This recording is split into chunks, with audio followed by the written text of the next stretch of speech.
are here with Vicate, and if you Uh, want to, oh, did I say it wrong? no, it's Vic is fine. I usually just go by Vic, Okay. just because there's so many different ways that I've heard it pronounced, and most of them are more interesting than the way it's supposed to be pronounced. So I just go by Vic. Then we shall go by Vic. Why don't you start off by telling us how you got into Eve and who you are in Eve? Hi, so my name is Vic. The way that you're supposed to pronounce, not supposed to, but the way that I envisioned it pronounced was vitiate. I've heard Vicate. I've heard the most interesting one I heard was actually from one of our alliance mates in Fleet, who said my name sounds like something in Spanish, which is and forgive me, I don't know if it's like super dirty or not, but he said it was fun. It was not like vulgar. But he said it sounds like viciate, which is like keep playing, play. So that's how I've been choosing to take it lately. But I got started in Eve around 2013. Um, like seriously playing it around 2013. Before then, I had kind of, like everybody does, I dabbled with it, tried some things, died in a hauler, died in a mining barge. And then, so my current main, Vitiate, I did as an alt initially because I was tired of getting suicide ganked. And so I wanted to suicide gank. And then I never made it to suicide ganking because I just like went into low sec and started doing PvP, and it was really fun. And then I ended up back when the character bazaar was a thing, I ended up selling all of my mining characters on the character bazaar, and that funded me getting into PvP. From there, I, just kind of bounced around a lot. I like to, in my CSM post, I talked about Eve being a game of moments. And to me, like the moments that stand out were, the big one was I joined Pandemic Horde when Pandemic Horde was still in Quirius a week before Pandemic Horde moved up for World War B1. So that was like my introduction to nullsec, and that was a lot of fun. It also was pretty much all of Sovnull that I felt like I needed to experience at the time because it was just Intosis, Intosis, Intosis. I met a lot of cool people. There's people, in P Horde that I still, view as, I wouldn't necessarily say friends, but like in-game acquaintances, we'll say, right? Um, and from there, I went to Wormhole Space. I was with a corp called Mouth Trumpet Cavalry for a while. We weren't like well known. Like if you think of wormhole groups in tiers, right? And you think of like the top tiers, not so much in terms of like skill, but like notoriety, Mm-hmm. right? At the time, the top tier was like Hard Knocks, Laserhawks, um, I can't remember who else was around at that time. This was 2016-ish, 2017. But Malcolm Cavalry was like a group kind of below it. If you were in Wormholes, you kind of knew who MCAV was, and we were, you either liked us or hated us. But we were not like well known outside of Wormholes. So like for a long time, I just was Wormholes, and like the rest of Eve, I had blinders onto. I didn't experience it, right? Um, Ended up burning out trying to be a CEO after the leadership stepped down, following like just kind of burnout stuff happens in Eve, right? Go too hard, burnout. Found out that that was just a very lightly mitigated train wreck. I am not built to be a CEO, not built to be an alliance leader. Um, but I feel like at least try and keep the group afloat for a few months there, before realizing it just wasn't for me. And since then, I've just kind of been bopping around, doing my thing. Went back to like 2.5 null space for a little bit. Now I'm in low sec doing, um, I would say more low sec things, but very in tune with what's happening in factional warfare. That said, I would not say I have as much invested in factional warfare as some of the other candidates that are on the ballot this year. So I would not call myself a factional warfare candidate. Mm-hmm. Like I we'll get into that in a little bit, but I have kind of a very different view of what my candidacy is, as opposed to being like I'm a player that represents only this type of space. But we'll get to that in a second. Yep. So speaking of that, what do you want to accomplish if you become a CSM, what are 3 things that yeah, you'd like to see done? So I think it's real. I'm not really good at specifics like this. If I had to pick like a specific thing that I would be pushing for, blah blah blah, I can do that. But what I'm really interested in talking about is like my vision of Eve as a game, right? I like to step back and realize that like yes, this is an in-game campaign. We are running as people who play the game, but as people, right? And for me, I I really want to see Eve do well. And in order to do well, all of these little pieces need to have things happening, but it also needs to be seen in the context of like a larger thing. So I would say rather than saying like I'm a low sec guy, I guess I'm a like a player, like a line member, definitely not Okay. an organizer. So what I would want to see from that is I would really like to see small improvements made for line member or players like at that level, as opposed to like I am not good at organizational changes. That's not my wheelhouse. So things that I would really love to see, bookmark increase. Um, like bookmark increase to me is an accessibility function. It's a quality of life function, and it's something that would be better for everybody in Eve and wouldn't necessarily be worse for anybody, right? Um, that's a thing that I can get behind easily. I have ideas about standings and like how standings apply to factional warfare, but again, that's not my wheelhouse. What my job is to listen to where people have problems in those areas, or like what the player base is is wanting to see. You know what I mean? Mm-hmm. Okay. Now, my wheelhouse is new players and community, so we're going to talk about that a little bit. Uh, what do you think one of the biggest challenges new players are facing today in Eve? I think the I don't want to say single, the MPE, so I started a new character, when I started doing CSM like stuff. Ran through the NPE and eventually stopped. My interest that I was wanting to see in it was like your off ramp from the MPE into the game, specifically into low sec and into factional warfare, right? And there is some dissonance there. Um, I think that is a huge problem.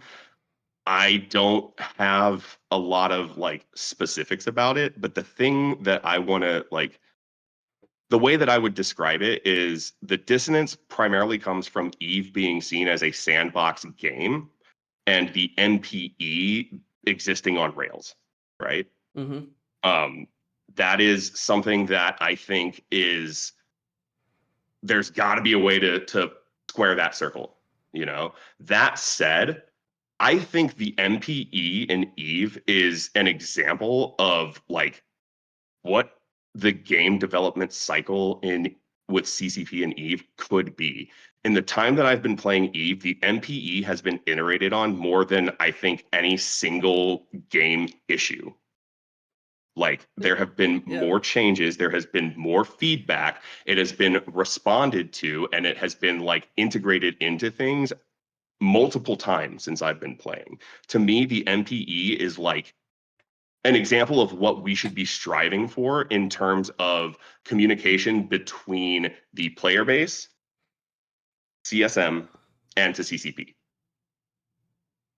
So Um, when you ran through the NPE, were you formulating ideas on what CCP could possibly do to bridge that gap between the very end where they finish their last career mission and they start on their air career mission, I guess, targets into faction warfare? Because I feel like they kind of have a smoother off ramp with the air career missions, but it's still, it's a quite a grade down, still quite a hill. mhm. um, so I was thinking about that, and honestly, I think if we're talking about engaging with an off ramp at the end of the NPE, it's already too late. Like the off ramp stuff should be choices that players can make at the beginning before the MPE starts. So when the MPE, like in any other game, when you're doing character creation, right? The choices that you make are beyond cosmetic, right? Even if they're not super impactful, right? Um, you can choose, I think of things like Dark Souls, right? In Dark Souls, when you're making your character, the way that you distribute your points, whether you want to do sword and board, whatever it is you want to do, that's how you choose your landing zone, right? I'm not saying it has to be as esoteric and as like draconian as Dark Souls, but I would love to see a thing where when you're making your character, you choose your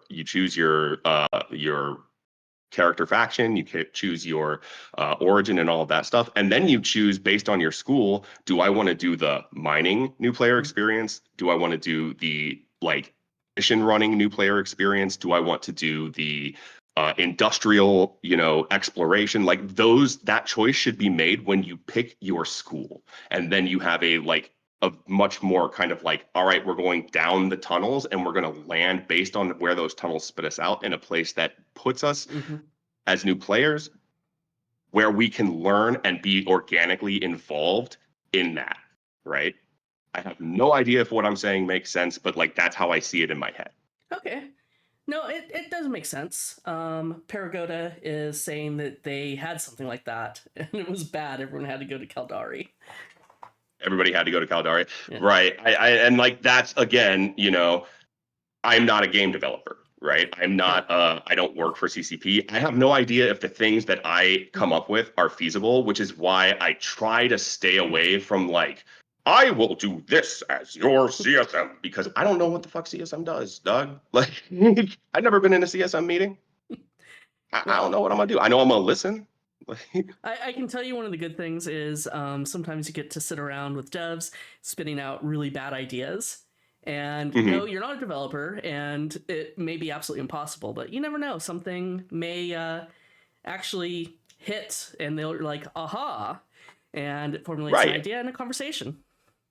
Yeah, I think that's the thing that a lot of I think a lot of it is almost like a creative process, right? Where ideas are being spat out, but it's not my job as a CSM to tell you this thing is not feasible, Yep. right? Unless I already know because someone's, they're suggesting a change that has already been suggested, but with different verbiage, Yeah. like we already tried this and it didn't work. You know what I mean? Um, Outside of that, it's like, well, I can take it to CSM and see, or I can take it to a CSM meeting, Yep. like, and the devs are going to tell me, I'm assuming devs will tell me like, that's something we could look at, or that's a terrible idea, eat shit, or whatever, like.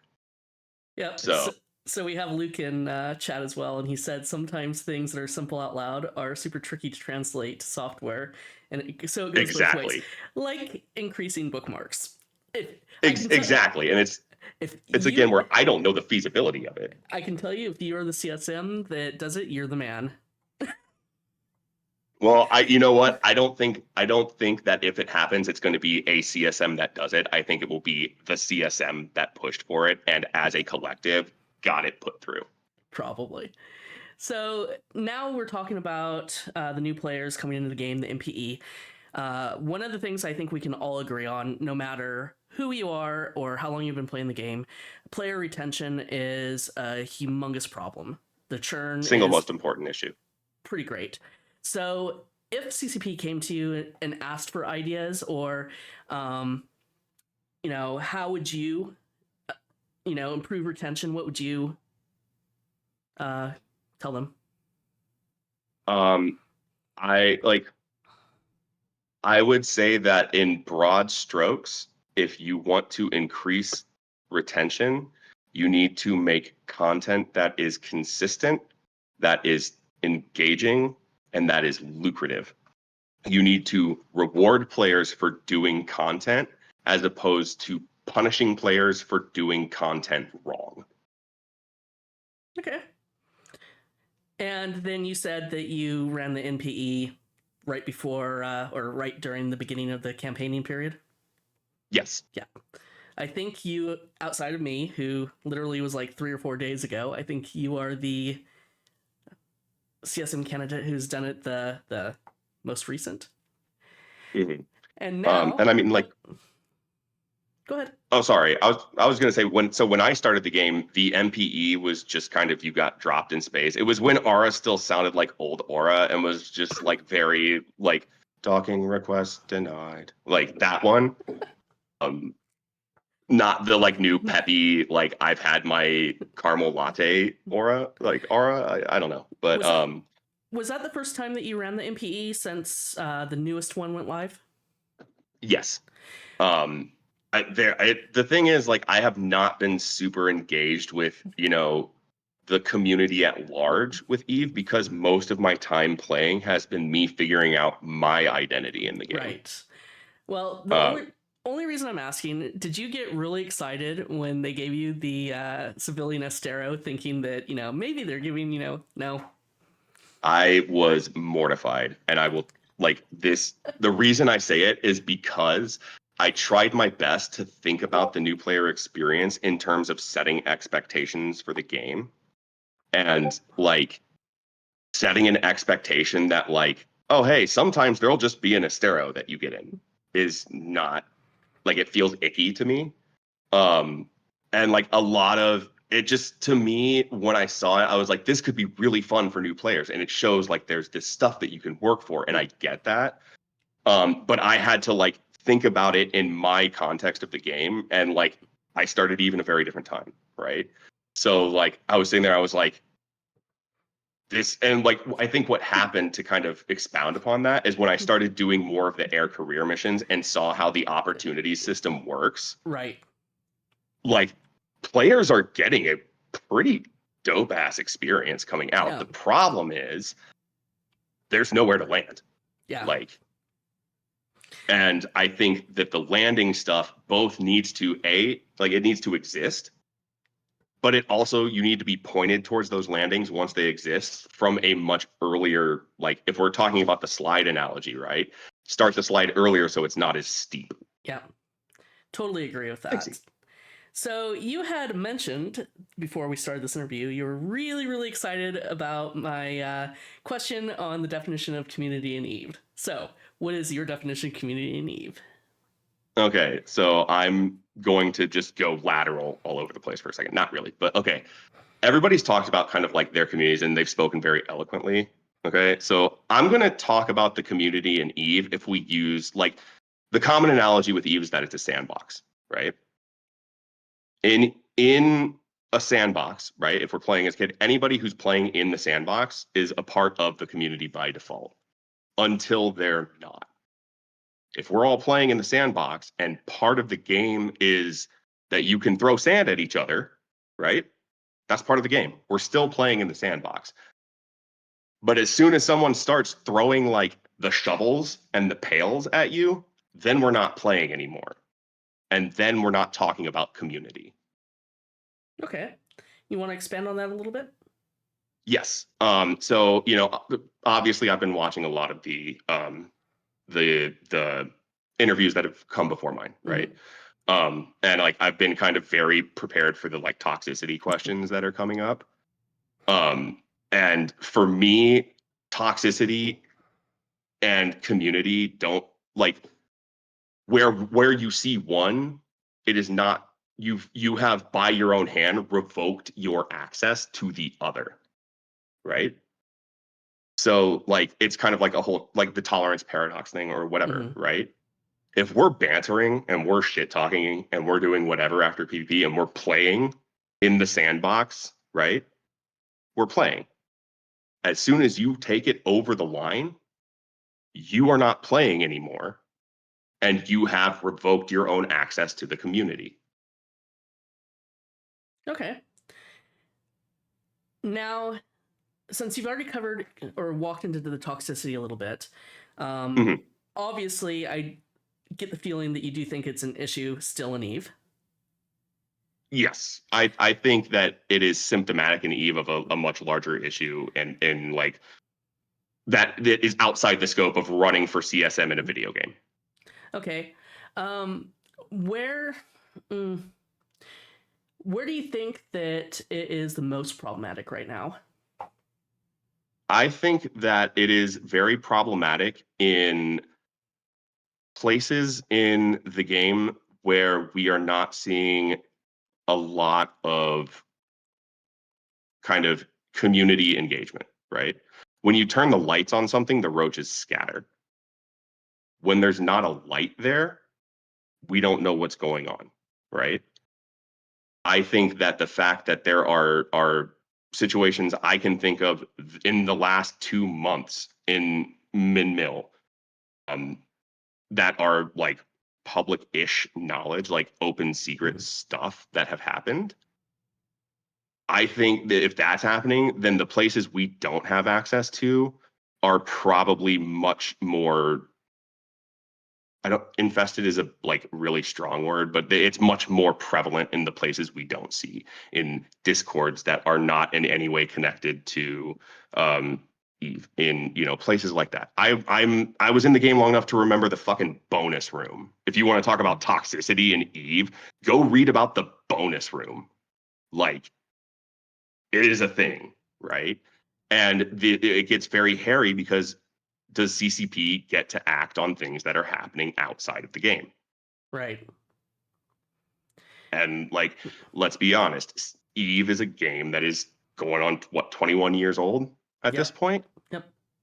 It's not built to keep up with the hardware, with the stuff that's happened, right? Like I don't. It's not built to keep up with things like Discord. Who uses Mhm. in-game chat for much anymore, Yep. right? And that goes even back to the new player experience. Who do you know that's getting into the game where their first point of contact with Eve was download the Eve online client for free? Everybody's Yep. already read an article, watched a YouTube Yep. video, done something before then.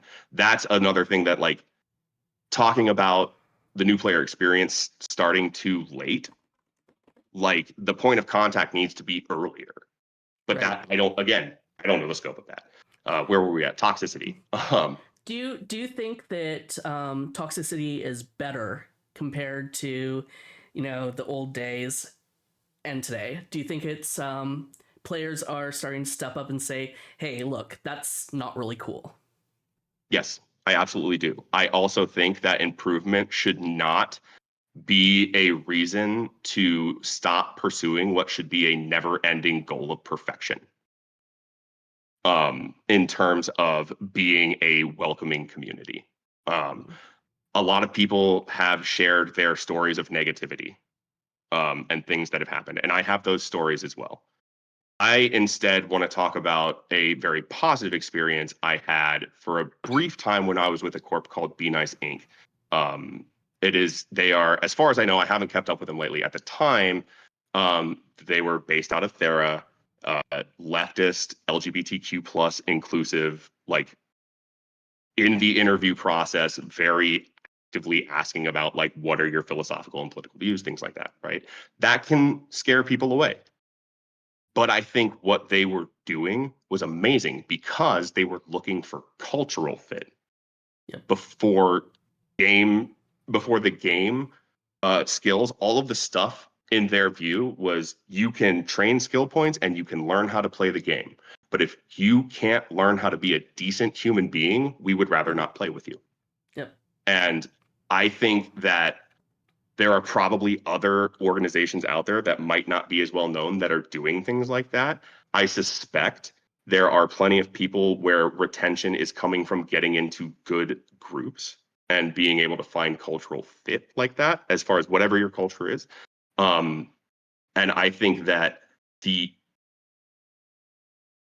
one of the biggest points of progress that should be being made is to ease the friction between players joining the game and players getting in touch with communities of Mhm. existing, like, corps, Yep. alliances, NPSI communities, all of these things. That friction needs to be as like unimpactful as possible. Yeah, 100% couldn't agree more. So, when you personally encounter um, toxicity in the game, and for the people watching that may have just came in, I'm not talking about PvP. I'm not talking about ganking. I'm not talking about melting the face off of a 1 day old, rookie player. Um, all the things that make Eve Eve. It's a PvE or PvP game, so you expect that thing. I'm talking about all the stuff that you shouldn't even be thinking about in 2024. When you encounter that, both in the game and say in the different discords and stuff, what do you do when you So I would say blanket statement, I'm always going to do the thing I think is right. And that it's depending on a lot of different factors, right? Is it a community wherein I have authority, right? Or the perception of authority? Is it a community where I can lead by example, which is almost always I like to try and do that, right? So obviously if I see something that's like not cool, I'm going to voice my opinion of like that's not cool. Or like, no, I get that that was a joke. It just wasn't funny. You know, one of my favorite things to do is when people make those jokes is just do the like Socratic of like, no, I don't understand. Can you explain that joke for me? But what makes it funny? I don't understand. Can you, what was it? And just push into like, because I think a lot of times people think that, people have the banality of the, I don't want to talk about that, but like people do things because they think it's okay. right? Right. But if you can push and push to see like to where like you can demonstrate to them like, no, this is pointedly Yep. awkward. Make it You know, uncomfortable for they're them. either A, gonna double down and then that tells me everything I need to know about y'all, or they're gonna learn from it. Yeah. Now if it's my Discord, if it's somewhere where I have the ability, I don't play that shit. Look at me. Look at how I'm dressed. Do I look like I play that shit? Like, come on. Like, I don't do like I'm not I don't even want to do like a one and done, right? Like, but that's also because I don't have like a public facing Discord server, Right. right? I only interact with the people that I have vouched for and know to be cool. Um, there have been times where I have been in communities where those jokes have been being made. I don't feel like I have the sufficient like it's obviously a cultural thing, and I just leave. Like I'm gonna dip out because I'm not going to try and play chess with a pigeon Right. because at some point the pigeon's going to kick over all the pieces, shit on the board, and proclaim victory. Yep. So kind of pick and I'm choose go- your battles. yeah, I try to make positive impact where I can, and the easiest way for me to do that, in my opinion, is to highlight positivity where it's happening and point out that like yes, there are problematic groups. There have been problematic groups. Go Google psychotic tendencies, right? There have been problematic groups, but there are also good groups. And there are also groups. My time in Horde, I can say like I wasn't necessarily a part of like any HR or any leadership there, but anytime any of that stuff came up in Horde, it was dealt with. And it was dealt with great alacrity. Okay, good. Thank you for sharing with that. I really, really appreciate it. Now we're going to go into what is my favorite part of the interview questions. And I have a crystal ball. You made it onto CSM 2019. I'm going in the future way too far. But yes, you made it into Hey, CSM19. But you get into your first meeting and you get to hear the plans for the next expansion, maybe the next couple expansions. Sometimes CCP shares with us, pretty far ahead. well, yeah, But you just said the crystal ball said I'm going to be on CSM 20. yeah, So there you go. So nothing you campaigned for or have an expertise in made it into the expansion. What do you think you're going to do? crack the books, get to reading, get to researching, put out surveys to people, try and get into contact with those communities. Um, do my job in my capacity as CSM to represent the player base. Um, to obviously to the grounds that I'm allowed to, and to the extent that I'm allowed to, poke and prod at people that I know that play the game like I do, and ask them their opinions on certain things. I'm going to record that information, and I'm going to use it in a as best I can compilable way to present findings. Um, to me, the role of an individual CSM member is that of not only like a listener and a conduit, but an investigator. You should be in contact with your constituency. You should be in contact with the player base, finding out what's going on. What are the problems? What do you like? What don't you like? What are the things that you are happy with, unhappy with? again, I don't know how it actually works, so I don't know if that's a thing that we're supposed to do. That's my vision of it. You know what I Okay. mean? Yep, no, that's fair enough. And then, of course, we all know when you play Eve long enough, CCP is going to go and start messing with the things that either you or your community dearly loves. They're going to nerf them, they're going to, change them a little bit, maybe change them drastically, or get rid of it altogether. But if it is good for Eve, then it might not be a bad idea. What are you going to do if something that your community loves is on the table to be axed? My community in Eve is the community of players that engage in the game in good faith, right? If something is coming along that is good for that community, I like to think I play with a group of people or are capable of finding groups of people that will adapt to good change, and adapt to change that is not good, and adapt to change that is, maybe it's not good for anybody. Like obviously the skyhook thing has been a thing, right? We just do other things. We've been doing the Crimson Harvest sites. We've been doing, roams. We've been doing whatever. You go and do other things. I don't agree with the premise that Eve is a dozen different little games, right? You can play it that way, but all of it exists together. And I think that if it's good for something in the game and you engage with the game in good faith, you can find things to enjoy. And if you can't find things to enjoy, you can find something else in the game to enjoy. Okay. That's my personal belief. I understand that people get upset when things change, So for me, I can still engage in the game. And in my capacity as CSM, my job is to listen to people when they're upset about things and record that information. So that's what I do. Okay.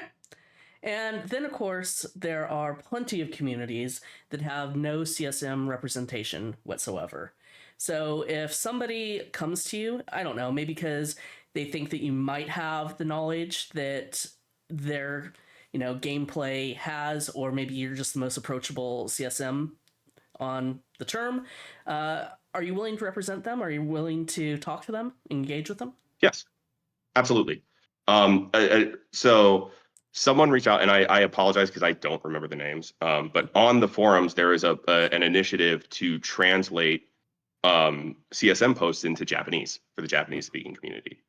Um, I reached out. I haven't heard because I have on my post, I put together like just a very short survey on Google of like, who are you? Where do you play? What do you like? What do you not like, etc. Right? Um, I've reached out to see if I can get that survey translated to Japanese and get some response to it that way, because to me, that's an accessibility issue, right? I don't know how to speak Japanese, but just because I don't know how to speak Japanese doesn't mean that I am not willing to try my best. You know, maybe my best sucks and it doesn't work, but I'm going to try. Okay. And then players sometimes expect CSM to fix issues or demand changes from CCP, like waltz into that boardroom and go, CCP, you are going to change this thing. That's sadly not how it goes. Have you given any thought on how you're going to balance the limitations placed on you as a CSM, primarily that you're an advisor, you have the NDA, with making sure players feel heard? Yes, I'm going to steal a quote from Ibn Khattab. If you are expecting CSM to go in and demand a list of changes and those changes happen, that is an issue, not an ish me. That's not how CSM works. That said, people who come and complain of things or demand fixes of things because it's broken or whatever still deserve to be listened to. Just because I can't fix your problem or implement the fix you want doesn't mean I don't agree the thing is broken. And it doesn't mean that I won't bring it to the attention of CSM, like in a CSM meeting of like, hey, people I've been talking to are complaining about X, you know, if they ask, oh, well, have there been any, whatever, then that conversation starts, or it becomes, well, we're not really focused on that right now. We're moving on to another line item. Okay, cool. I've performed my role as CSM to make that point of contact, bring it to the council, bring it to the meetings, and then follow up on it, right? The player base has been heard. I'll make the player base feel heard, or my constituency, whatever, feel heard, because I'm going to listen to them. Even if I can't present the thing that you want in the words that you want, I can compile that information and look at it as, we have a lot of complaints happening about this, or people are really happy about this. People were really, miffed about whatever. Okay. And then we're getting close to the end, but I have a few questions that came up from my own community. Of One of course. them is about multi-boxing. So Yes. how it is half the community are multi-boxers. They like Mhm. multi-boxing incursions or home fronts, mining, and all that good stuff. The other half strongly believe that we should only have one account only, and maybe even get rid of slots number 2 and 3. What's your stance? To that half of your community, I would say that's not a realistic expectation, unfortunately, because CCP is a profit-driven business. Um, that being said, I understand like why people are upset about multi-boxing. Um, my thing leading into the Dronus is done. It needs to have been gone. It was a problem with fucking slow cats. It was a problem before there was a cap on drone assist. I remember in Spaceship Samurai flying 100 MN Gila fleets, assigning my drones to Securitas Protector, and then tabbing over and playing League of Legends while they shot the drones around. It's bad for the game. It's bad engagement. It's just not good. Like drone assist, even like the outweigh the whole thing with the bringing it down to 25, right? Happened because the argument was they're still good, right? There's drone bunnying in incursions. There's drone bunnying in these other situations, right? Mm-hmm. I would ask anybody who thinks that drone assist should be preserved in any way, does that good outweigh the absolute flattening of the meta in factional warfare farming? Does it outweigh the flattening of the meta in wormhole space? Okay. And then, kind of leaning into the same line of questioning, is skill injectors. What are your feelings on those?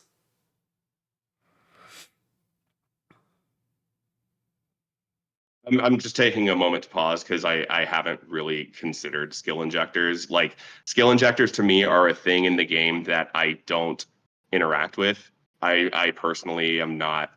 That's not what I want to spend my ISK on. Um, so I just don't interact with like the whole skill farming SP injection program or Okay. like initiative, whatever. Like I just don't interact with it. So it's hard for me to say I have a strong opinion or a stance on it. There is one fringe thing I'd like to bring up with skill extraction and injection. One thing, and I don't want to give too much away as far as like details, right? Okay. But somebody had brought up to me the idea of skill extraction and skill injection in terms of like character identity, right? Um, as far as like an accessibility issue, right? If you're a person in transition, all right, like wanting to make a character that is no longer the like Hmm. gender that they identify with, Okay. and being able to extract those skill points, make a new character, inject those skill points, and feel more like they're not feeling the dysphoria, right? Right. To me, I think that that is a fringe thing that if we were going to nuke injectors, we need to provide something that can be helpful in that way from an accessibility standpoint. Because if you want to talk about player retention, players need to feel connection to their characters. And it's such an, I feel like some mechanic for that is something that should be either implemented or preserved. I absolutely agree with that. I've never thought about that. So, yeah, I no, had never thought about it either until someone posited it to me. And I was just like, holy shit. Like I had yeah. to like sit with that for a hot minute. Yeah. That has definitely some implications that I never thought about. Um, while we're on, characters and skill points and whatnot, something Mhm. that people come to me about over the past year is the fact that new players are supposed to be behind the curve on skill points. Now, personally, I don't necessarily 100% agree with it, because I can take out a bunch of day one, newbies into nullsec and shoot, 1 billion ISK ships and kill them. I just did it last night. So Mhm. you're not necessarily restricted. You're restricted from flying a Titan. And, let's all agree, new players shouldn't be getting into a Titan right away.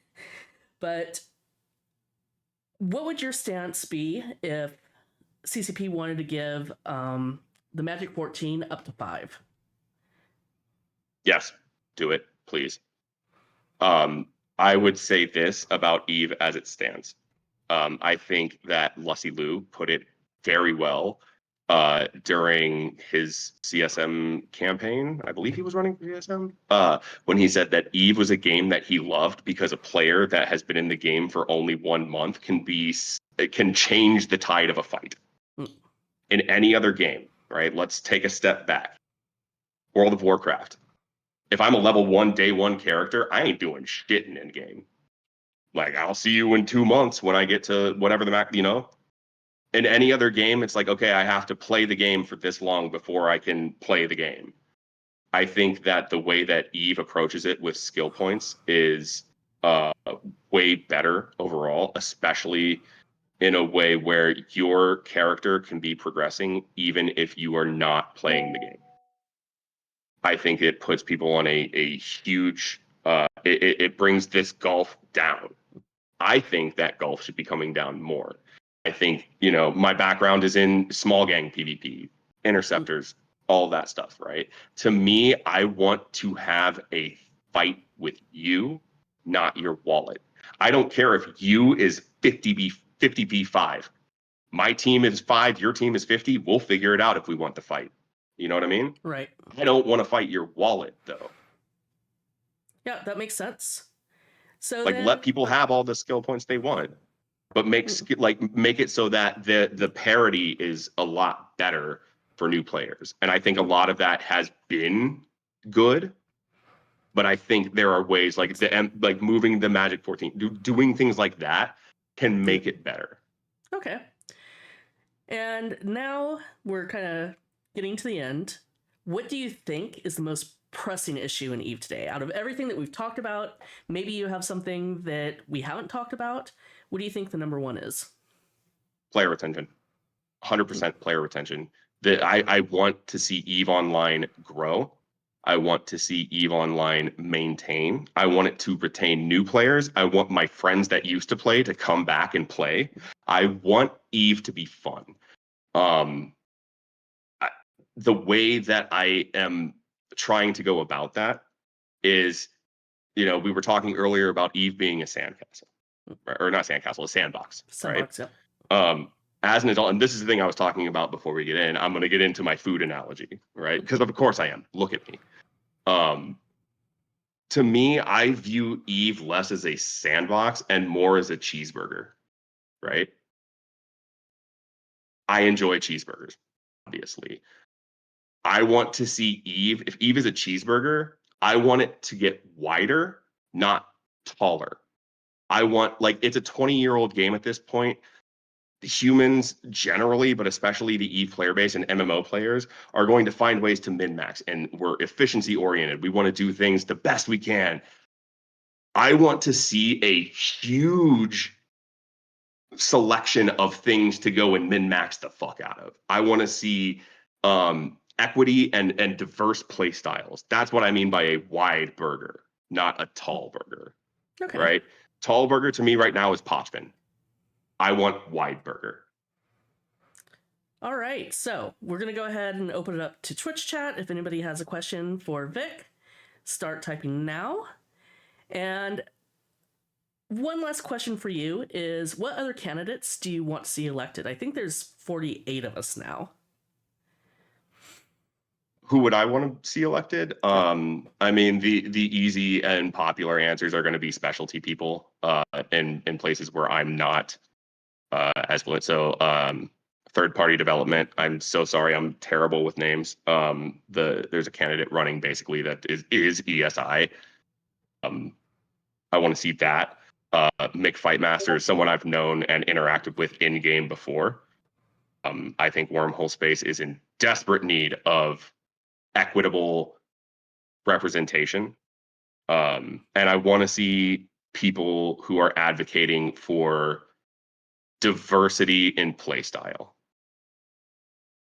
Okay. And it doesn't look like we have any questions coming in, but that's okay. If people want to carry on this conversation with you, where can they reach you? So the easiest way to get in touch with me is going to be either through interaction on my forum post or in game.